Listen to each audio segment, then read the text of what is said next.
بسم اللہ الرحمن الرحیم۔ نبی پاک صلی اللہ علیہ وسلم وہ ہستی ہیں جنہیں اللہ نے تمام جانوں کے لیے رحمت بنا کر بھیجا۔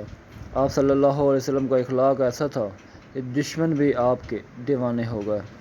لوگ آپ کو صادق اور امین کہتے تھے کیونکہ آپ ہمیشہ سچ بولتے اور وعدہ پورا کرتے۔ جب طائف کے لوگوں نے آپ صلی اللہ علیہ وسلم کو پتھر مارے تو آپ نے بد دعا نہیں دی بلکہ فرمایا، اے اللہ میری قوم کو ہدایت دے، یہ نہیں جانتے۔ آپ صلی اللہ علیہ وسلم نے کبھی کسی پر ظلم نہیں کیا بلکہ انصاف، رحم دلی اور محبت سے لوگوں کے دل جیت لیے۔ یہی وجہ ہے کہ قرآن میں اللہ فرماتا ہے وَإِنَّكَ لَعَلَىٰ خُلُقٍ عَظِيمٍ، یقیناً آپ صلی اللہ علیہ وسلم عظیم اخلاق والے ہیں۔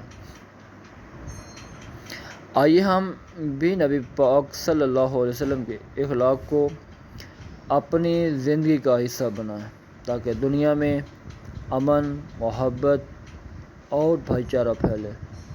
نبی پاک صلی اللہ علیہ وسلم کی سچائی اور امانت، نبوت سے پہلے ہی آپ صلی اللہ علیہ وسلم کو صادق، سچ بولنے والے اور امین، امانت دار کہا جاتا تھا۔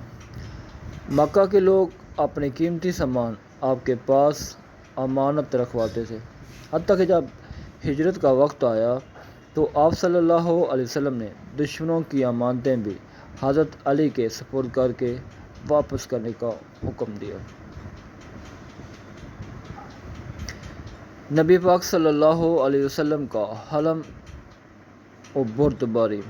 آپ صلی اللہ علیہ وسلم نے کبھی غصہ میں بھی بدلہ نہیں لیا۔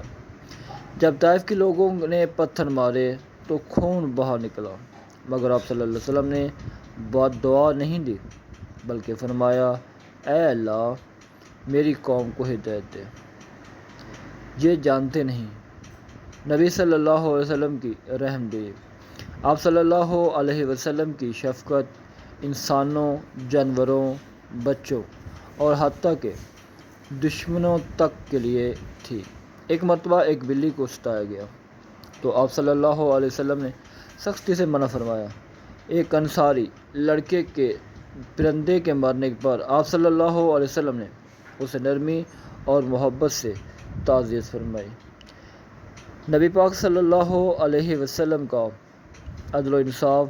آپ صلی اللہ علیہ وسلم نے کبھی کسی کے ساتھ ناانصافی نہیں کی، حتیٰ کہ اگر کسی مقدمہ میں اپنے قریبی شخص بھی قصوروار ہوتا تو آپ صلی اللہ علیہ وسلم فرماتے، اگر میری بیٹی فاطمہ بھی چوری کرے تو میں اس کا بھی ہاتھ کاٹوں گا۔ نبی پاک صلی اللہ علیہ وسلم کا عاجزی و انکساری۔ اتنی عظیم ہستی ہونے کے باوجود آپ صلی اللہ علیہ وسلم نے کبھی فخر یا غرور نہیں کیا۔ آپ صلی اللہ علیہ وسلم غلاموں کے ساتھ کھانا کھاتے، کپڑوں میں پیمند لگاتے اور مسجد کی صفائی خود کرتے۔ نبی پاک صلی اللہ علیہ وسلم کے اخلاق حسنہ انسانیت کے لیے روشنی کا مینار ہیں۔ آج کے زمانے میں اگر ہم بھی ان اخلاق کو اپنا لیں تو معاشرہ محبت، انصاف اور امن کا گہوارہ بن سکتا ہے۔ نبی پاک صلی اللہ علیہ وسلم کے اخلاق ہی اسلام کی خوبصورتی اور کامیابی کا راز ہیں۔ جزاک اللہ خیرا۔